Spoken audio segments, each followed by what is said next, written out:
So what I always say to customers, when you're traveling, it's important to speak to your travel consultant. The reason why I'm saying this is because there are some airlines that does not have baggage allowance. There are some airlines that have one bag. There are some airlines that have two bags. But the good thing is when you speak to your dedicated travel consultant, they are able to enlighten you and tell you, oh, what baggage allowance you're entitled to.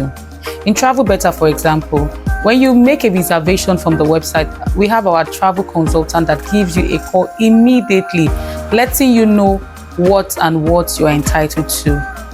And for those ones that don't have baggage allowance, what that means is you are still entitled to your hand luggage of 8 kg. However, you are not entitled to your check-in bags. And for those that have one bag, you're entitled to your hand luggage of 8 kg. And for economy customer, you're entitled to check-in bag 23 kg, business class passenger 32 kg. I know some people will say, how come business class passenger also entitled to one bag? It should be two bags.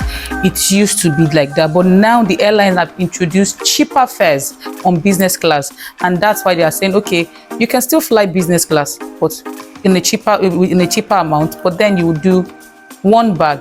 And then there are still some baggage allowance that are two bags and your hand luggage.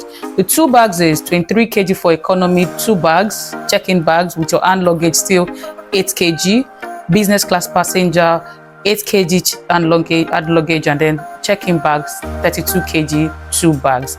So before you make any reservation, please speak to your travel consultant. It is very, very important. Thank you.